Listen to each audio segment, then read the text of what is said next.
Lígia está chegando e eu tenho um prazer de receber a Lígia hoje à noite. Ela já é conhecida da pastora Roseli, mas a gente se conheceu numa live, né? Eu fiz uma live pro médico do distrito e eu tive o prazer de conhecer a Lígia. E ela me falou uma coisa que mexeu muito com o meu coração. Ela me disse: quando a pandemia passar, você faz parte de uma das pessoas que entrou na fila para que eu te dê um abraço. Mexeu muito comigo aquilo. Porque naquela hora, depois de ter feito uma live, era tudo que eu precisava ouvir.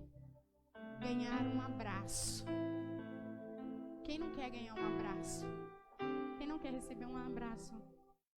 E eu tenho um prazer muito grande. Peço licença à pastora Roseli para te entregar esse altar. Entregar as minhas meninas. E dizer que você é uma pessoa muito especial para mim e que eu estou tendo a alegria de poder conhecê-la hoje, viu, gente? Eu estou conhecendo pessoalmente, face a face hoje, né? Que Deus te abençoe, que Deus te cubra e que você traga aquilo nessa noite que o Espírito Santo ministrou ao seu coração e quer ministrar para cada uma de nós nessa noite. Deus abençoe, Lígia. A paz do Senhor. Amém. Você pode se assentar porque nós vamos passear em alguns textos, então eu vou te convidar a ficar sentada. Conhecer a irmã Valerita foi assim algo muito especial. Eu senti um grande amor por alguém que eu estava conhecendo ali pela tela. E quando acabou realmente, eu falei para ela, porque essa era a minha vontade, de naquele momento, dar um abraço nela. Mas como não era possível, e como ainda não é possível, está na minha listinha de pendências para quando essa pandemia der essa trégua. Já liberaram os cultos com percentual, já liberaram os bares, as lanchonetes, os restaurantes. A hora que liberar o percentual dos abraços, eu já tenho uma lista. A hora que liberar todos os abraços, aí a minha lista se completa. Eu gosto muito de abraçar, eu acho que o abraço é um dos remédios mais curadores que tem. E nessa noite, é uma responsabilidade muito grande assumir esse microfone, estar aqui nesse altar. E sempre eu falo para o Senhor que eu não quero me acostumar com esse lugar, porque quando a gente se acostuma, a gente perde o temor e vira automático, né? Então eu não quero me acostumar, quero sempre ter essa sensação de responsabilidade, porque amém? Vamos orar? Senhor, nós queremos te agradecer por tudo que o Senhor já ministrou aqui nessa noite. Nós queremos te agradecer por cada som emitido por cada instrumento, por cada som de cada voz. Senhor, eu quero te agradecer porque o Senhor ama ouvir a nossa voz. E nessa noite o Senhor se agradou porque tantas pessoas presenciais ou na sua casa te adoraram, abriram os seus lábios para te adorar. É noite de festa, Senhor. É noite de festa. Porque o Senhor está no nosso meio. O Senhor é um Deus de festa. E nós queremos festejar, continuar festejando essa oportunidade de estar na tua casa, com a meditação na tua palavra. Senhor, que eu possa ser, ó Deus, o canal que o Senhor pode usar. Deus, que o Senhor use os meus lábios para que a tua palavra possa chegar da forma como o Senhor liberou do céu. Que cada coração, Senhor, possa ser ministrado pelo Teu Espírito na área, no lugarzinho, naquilo que o Senhor tem separado para cada um. E eu já te agradeço, Senhor, por tudo aquilo que o Senhor vai continuar fazendo. Deus, em nome de Jesus, usa-me para a honra e glória do Teu nome, que eu desapareça e só o Senhor apareça. Em nome de Jesus, Espírito Santo, tu tens total liberdade para falar conosco aquilo que tu quiseres. Em nome de Jesus. Amém. Amém. Eu me lembro que na minha adolescência a gente tinha muita preocupação, ninguém queria falar no microfone, né? Então a pessoa falava assim: você está me ouvindo? Para não usar o microfone. E agora a gente tem o microfone, a máscara, tem a câmera, tem tudo isso para a gente se preocupar. Mas amém. Quero te convidar a abrir a palavra do Senhor no Salmo 1.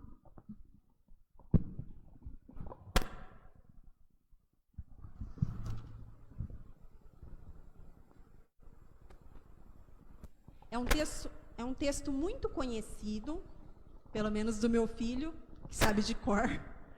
Mas é um texto muito conhecido. Salmo é um livro que todo mundo conhece bastante, né? E o Salmo primeiro é um salmo bem conhecido. Nós vamos ler o versículo 3. Ele diz assim: ele é como árvore plantada junto à corrente de águas, que no devido tempo dá o seu fruto, e cuja folhagem não murcha. A nossa vida, assim como as estações, primavera, verão, outono, inverno, também é composta de estações. E claro que nós apreciamos muito mais as estações favoráveis, quando todas as coisas acontecem redondinho, quando tudo vai bem. É a estação que a gente queria que fosse perene, que não acabasse nunca. E esse texto, ele vai dizer a respeito, a metáfora para a árvore, a metáfora para pessoas é a árvore. Ele vai dizer que bem-aventurado é o homem que não anda segundo o conselho dos ímpios, não se detém no caminho dos pecadores, não se assenta na roda dos escarnecedores. Antes, o seu prazer está na lei do Senhor, e na sua lei medita de dia e de noite. Esse texto, ele é fantástico, porque quando está falando dessa árvore, que somos eu e você, nessa estação propícia, é naquele tempo em que tudo dá certo, que tudo que a gente faz flui, que as coisas vão de vento em popa. E nós gostamos dessa estação, que todas as coisas frutificam, florescem. Sabe aquela história de que tudo que põe a mão dá certo? Pois é, diz a palavra que essa pessoa, que é como essa árvore, está plantada junto à corrente de águas. E na época certa, no tempo certo, no momento certo, está tudo certinho, né? Na ocasião correta, ela dá o fruto. Então não há surpresas, é quando tudo vai bem. E o nosso grande desafio, quando estamos passando por essa situação, por esse momento que diz que tudo quanto faz é bem sucedido, o grande desafio para nós é continuar na presença de Deus, é não nos esquecer de Deus, é permanecer, porque está tudo bem, está tudo fluindo, está tudo dando certo. Diz ali, ó, no devido tempo dá o fruto. Aí nós vamos caminhar lá para o livro de Jeremias, capítulo 17, o versículo 8. Se nós acabamos de ver a respeito do tempo todo favorável, que tudo flui, que tudo dá certo, agora nós vamos para um momento de uma estação não tão favorável assim. Diz assim: porque ele é como árvore plantada junto às águas, que estende as suas raízes para o ribeiro, e não receia quando vem o calor, mas a sua folha fica verde, e no ano da sequidão não se perturba, nem deixa de dar frutos.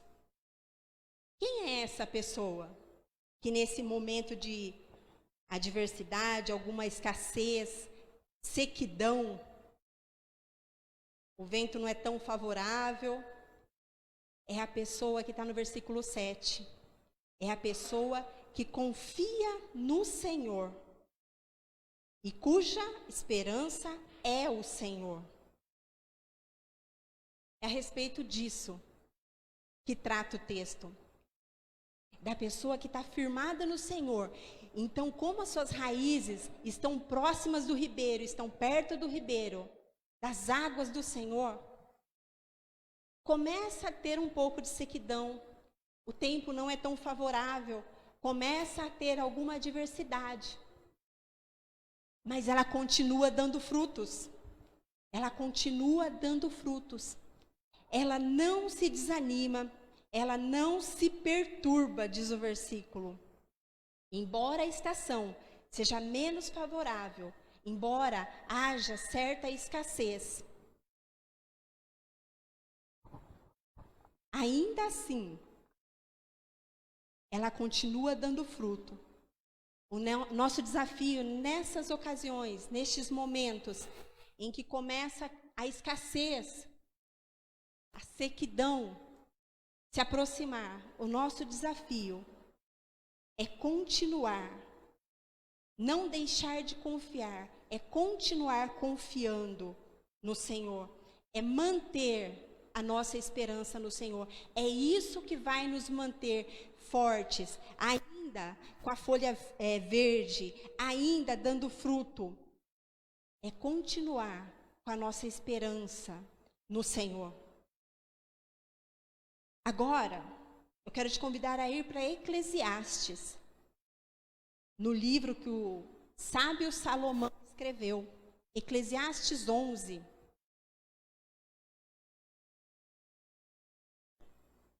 É quando as coisas se tornam mais desfavoráveis, na verdade, muito desfavoráveis. Versículo 3, a parte B, ele vai dizer o seguinte: caindo a árvore para o sul ou para o norte, no lugar em que cair, aí ficará. E aí nós havíamos cantado agora há pouco e repetimos o refrão. Ainda que a figueira não floresça, não haja frutos na vide, o texto, a ideia do texto começa um pouco antes, falando que não hajam vacas nos currais. É um tempo de escassez, de total escassez. E nós cantamos o louvor, e na hora eu anotei aqui, a música que cantamos é aquele cenário de total escassez. A árvore caiu para um lado ou para o outro, é lá que ela vai ficar. O que eu quero trazer para nós a respeito desse texto é algo que falou muito ao meu coração. Principalmente porque nós estamos vivendo aí um cenário de perdas. Muitas pessoas perderam familiares, então tivemos perda de vidas, tivemos perdas de emprego, tivemos perdas na economia, tivemos perdas na questão de educação. E talvez você tenha tido outras perdas nesse período, ou não, em outros períodos. Mas é fato que na nossa vida, nós passamos por perdas. A árvore, quando cortada, cai para um lado ou para o outro lado. E aonde ela caiu, ali ela fica.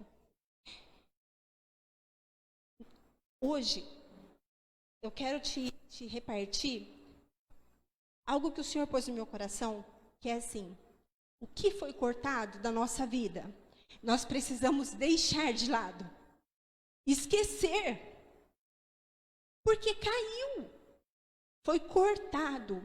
E se foi cortado, nós não podemos gastar nossa energia nisso. Talvez foi um emprego que você gostava muito. Talvez você gostava do lugar, você gostava do salário. Talvez você perdeu um ente querido. Foi cortado da nossa vida. E por mais que nós choremos, por mais que nós soframos, nós não vamos conseguir mudar esse cenário de corte.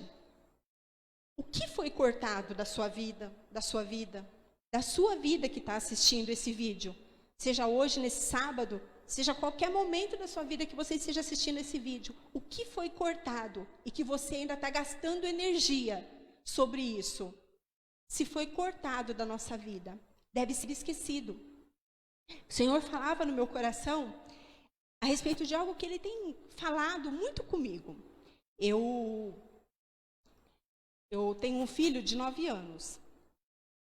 E Deus vem trazendo ao meu coração há bastante tempo para que eu tivesse mais tempo com meu filho, mais tempo com a minha família. E quando eu estava trabalhando, eu queria sair do meu trabalho, eu queria ter mais tempo com ele. Sempre foi meu propósito ter um filho para eu criá-lo, para eu educá-lo. Mas a gente trabalha, tem o seu próprio salário, tem assim um ambiente favorável em que você recebe elogios, você recebe valorização, em que as pessoas falam do seu potencial, da sua capacidade. E é bom você trabalhar fora e se sentir importante, se sentir relevante. Quando meu filho nasceu, eu fiquei 1 ano e 4 meses com ele. Mas aí eu não aguentava mais ficar em casa. Eu não aguentava mais as conversas da vizinhança, porque assim, não das minhas vizinhas, mas a conversa girava em torno de casa, de preço no supermercado, de criança, e eu sentia falta do ambiente corporativo. E aí, só que eu queria ficar com meu filho.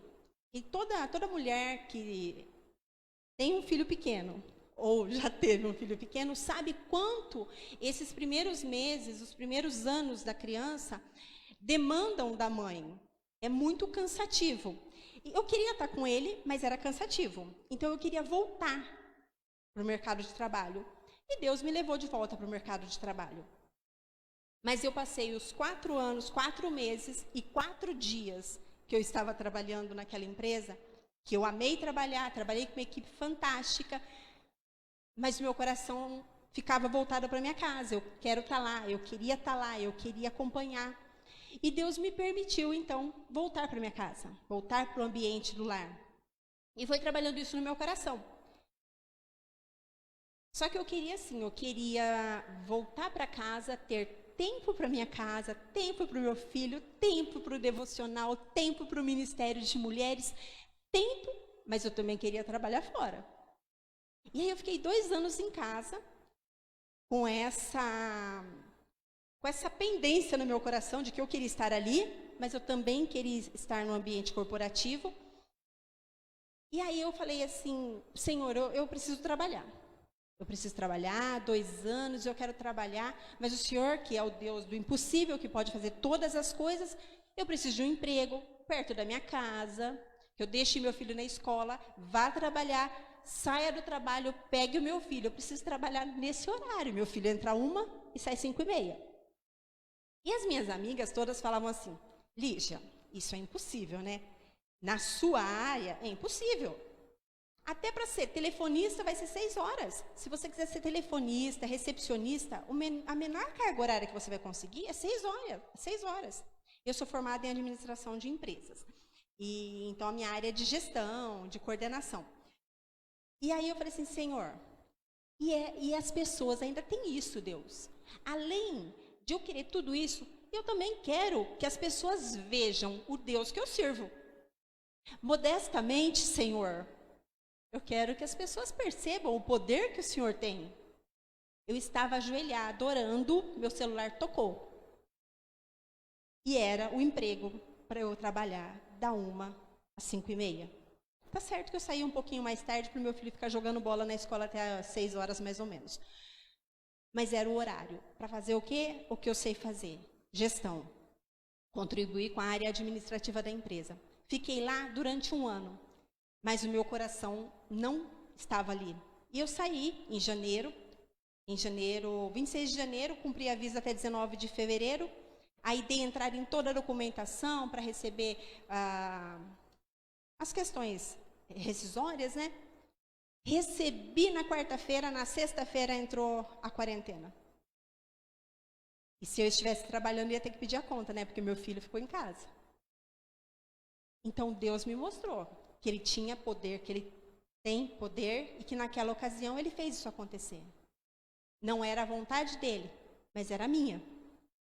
E aí, durante esse tempo de 5 meses, conversando com Deus diariamente, Senhor, eu quero fazer Tua vontade, eu quero fazer Tua vontade, até que Deus me disse, através do pastor Márcio, missionário nazareno lá nas Filipinas, como é que você quer que eu ore? O que você quer que Deus faça? E eu parei. Porque se eu falasse para Deus que eu queria um emprego, Deus ia fazer. E eu senti o peso daquela pergunta. O que você quer que Deus faça? E eu não respondi na hora. Eu orei, eu chorei. E aí eu respondi para ele, Pastor Márcio, ore para que se cumpra a vontade de Deus na minha vida. E para que eu tenha esse desprendimento. Deus queria cortar a minha vida profissional. E Ele estava cortando, mas eu ficava agarrada àquela árvore caída. Fácil abrir mão da árvore caída? De jeito nenhum, as folhas ainda estão verdes. Se duvidar, deve ter alguns frutos perdidos pelo meio. Morei na roça, às vezes se cortava um pé de laranja que ainda tinha laranja. Então a gente tinha que apanhar aquelas laranjas. Na roça, modo de dizer, né? Na chácara, no meio da cidade. Mas às vezes a gente fica agarrado àquela árvore. E Deus quer que a gente abra mão, porque ali ela deve ficar. Me lembro de uma outra situação no enterro da minha mãe. O pastor da nossa igreja, fazendo o enterro, olhou para a gente e era para mim a palavra. Para todos, meu irmão, minha irmã, meu pai também. Mas ele disse assim, nós vamos enterrar a irmã Teresa, o corpo da irmã Teresa. Mas vocês não entrem na cova. Vocês sigam a vida de vocês. E aquilo marcou muito forte para mim. Acabou que é uma palavra que eu uso para incentivar e para consolar outras pessoas. Porque é a árvore que foi cortada. E que a gente tem que deixar ir. E agora nós vamos entrar no nosso texto. Que é o texto de Jó. Você pode abrir lá. Em Jó 14, 7. Nós vamos ler os 2 versículos, o 7 e o 8. Porque há esperança para a árvore, pois mesmo cortada, ainda se renovará, e não cessarão os seus rebentos. Se envelhecer na terra a sua raiz, e no chão morrer o seu tronco, ao cheiro das águas brotará, e dará ramos como a planta nova. A parte da árvore que caiu, que foi cortada, então nós vamos esquecer. Lá ela vai ficar. Mas tem a outra parte da árvore. E é disso que trata esse texto. É o tronco que ainda ficou, com as raízes fincadas. O que foi cortado, eu vou hoje, se você ainda não fez isso, nós vamos fazer isso hoje. Entregar ao Senhor e pedir que Ele tire de nós e que nós possamos tirar as nossas energias disso. E então colocar os nossos olhos e a nossa energia nesse tronco que ainda ficou.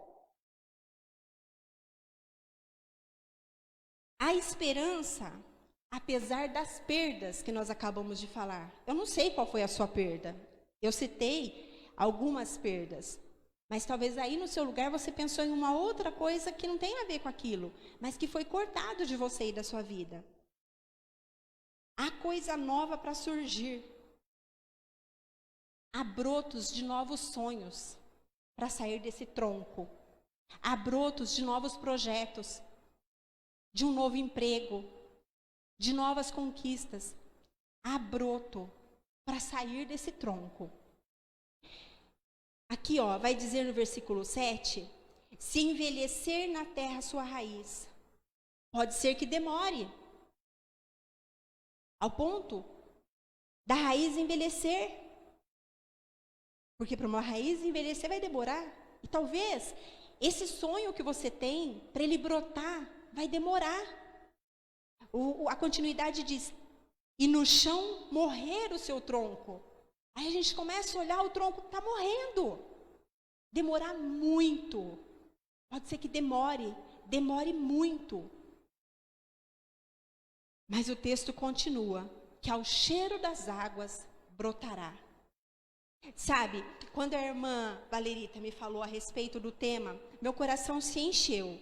Esperança é o que mais nós temos ouvido dizer nesses dias, a respeito de esperança, de esperança, de esperança. Mas o segredo da esperança, a partir desse texto que nós lemos, ele não está na árvore. A árvore sou eu e você, e nós não somos a esperança. Nós precisamos da esperança. Ainda que a gente olhe para alguém e fale assim, nossa, a minha esperança é que fulano me indique naquela empresa. A sua esperança está na pessoa errada. Se você está olhando para alguém falando, a minha esperança é que o meu marido se converta, a sua esperança está na pessoa errada. A nossa esperança não é a árvore. A nossa esperança também não está na estação. Porque nós vimos que no primeiro momento, quando tudo vai bem, a nossa esperança não pode estar na estação, porque a estação passa. E nós vimos, a estação passa. No momento vai tudo bem, está tudo fluindo, mas de repente começa a escassez, começa a sequidão, e de repente coisas são cortadas da nossa vida, então a nossa esperança não pode estar na árvore, a nossa esperança não pode estar na estação. O que há de semelhante na árvore do Salmo 1, na árvore de Jeremias 17 e na árvore de Jó 14, e que é a nossa esperança, é a água. É a água. O Novo Testamento refere à água. Quando fala de água, está dizendo sobre a palavra e sobre o Espírito agindo conjuntamente. E se você tiver facilidade de abrir lá em Jeremias 17 ainda, vai dizer no versículo 13 que a esperança é o Senhor. E ainda no versículo 13 vai dizer que a fonte de águas vivas é o Senhor. Então eu não estou falando aqui o que eu acho, eu estou dizendo aqui o que é. A nossa esperança é o Senhor. A nossa esperança não está na economia melhorar. A nossa esperança não está nas pessoas mudarem, nem nas pessoas nos indicarem. A nossa esperança está na água. E o versículo 9 diz que ao cheiro da água, o cheiro, a árvore que nós lemos lá em Salmo, diz que ela estava plantada junto a correntes de águas. A árvore que estava lá em Jeremias, ela estava plantada junto ao ribeiro de águas. Essa árvore aqui não fala onde ela está plantada, mas está falando que ao menor sinal de água, ela já vai começar a florescer. Sabe, eu fico pensando, lá quando o profeta Eliseu fala, Eliseu ou Elias? Me confundi, mas o profeta fala para o seu moço, me saí bem agora, né? O profeta fala para o seu moço ir lá ver se ia chover. E o moço vai várias vezes e não há nenhum cheiro de água. Mas de repente uma pequena nuvem, aquela pequena nuvem é o cheiro da água. Talvez a gente não esteja vendo se formar um belo aquelas nuvens de aguaceiro e chuvarada. Só uma pequena nuvem. Mas é o suficiente para Deus começar. Para Deus ir fazendo florescer as coisas na nossa vida. Gosto daquele texto da palavra do Senhor que diz para a gente não desprezar o dia das pequenas oportunidades. Algumas versões dizem os pequenos começos, mas eu gosto de pequenas oportunidades. Porque às vezes a gente acorda cedo esperando que no nosso dia apareça uma grande oportunidade. Uma grande oportunidade para dar um testemunho, uma grande oportunidade para falar da palavra, uma grande oportunidade para abençoar alguém. E aí a gente perde as pequenas oportunidades que encheram o nosso dia, porque eram pequenas. Então que nós não desprezemos as pequenas oportunidades. Deixa eu ver se eu estou esquecendo alguma coisa. Esse daqui é o meu pró-memória. Então o segredo está na água. E aí eu quero só fechar. A esperança precisa permanecer na nossa vida para que ao longo dos processos, das estações, nós mantenhamos o foco. E se você for esquecer tudo o que eu falei nessa noite, você guarde essa conclusão. A situação atual, seja qual for que você esteja passando, seja de tudo vai bem, ou seja de árvore cortada, a situação atual não é o nosso destino. Ela é só uma estação. O nosso destino é o céu. E é para lá que nós precisamos focar o nosso olhar. É no céu. E então, os brotos desse tronco, eles precisam ser brotos alinhados com a água. Essa água tem que ser água do Senhor, não pode ser água, qualquer água sobre esse tronco, porque não são quaisquer sonhos que tem que brotar, que tem que florescer. Não são quaisquer frutos que tem que sair desse tronco que foi cortado. Tem que ser frutos, sonhos, tem que ser coisas que vão brotar para a glória e para a honra do Senhor.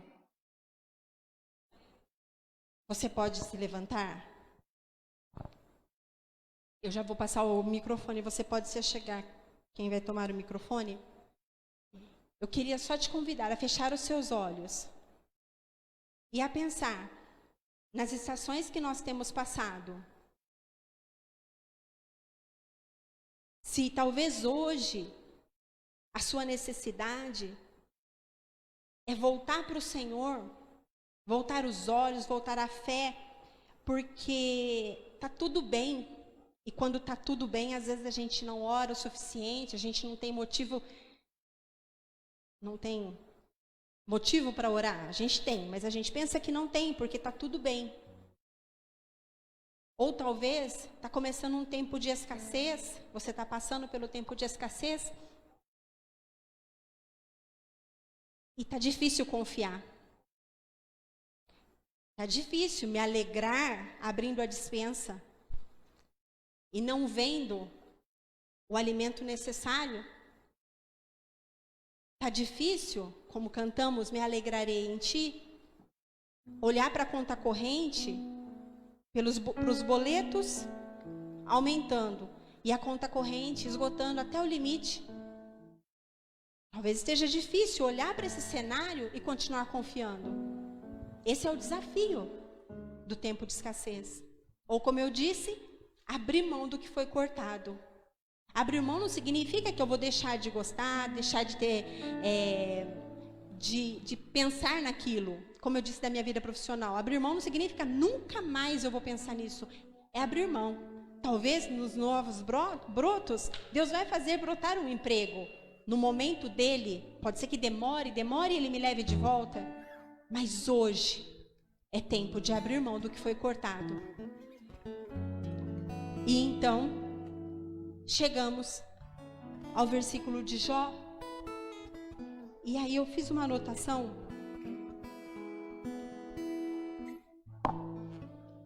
Que o desafio,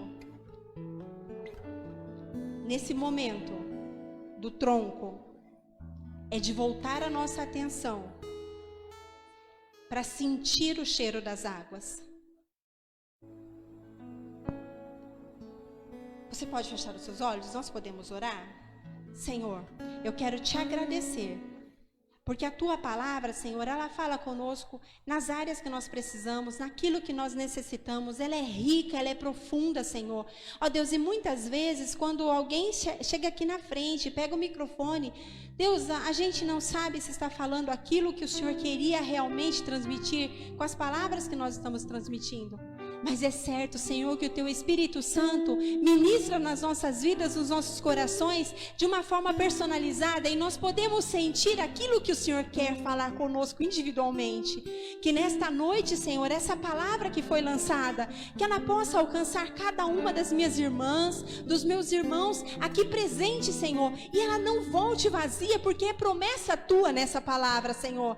Que ela possa alcançar quem está ouvindo essa mensagem hoje, no dia 26 de setembro, ou mesmo quem vai ouvi-la daqui 1 ano, daqui 2 anos, que essa palavra possa ser viva, possa vivificar e possa fazer florescer os sonhos, ó Deus. Que a esperança do teu povo não esteja na árvore, Senhor. Que a nossa esperança não esteja nas pessoas, mas que ela esteja no Senhor. Que ela seja alinhada para o foco da eternidade, no Senhor, na água viva. Eu te agradeço, Senhor, pelo privilégio e pelo prazer de poder, ó Deus, te servir nessa noite, nessa casa, neste lugar. Louvado seja o teu nome, em nome de Jesus. Amém e amém. Deus te abençoe, minhas irmãs, meus irmãos e você que nos ouve em casa.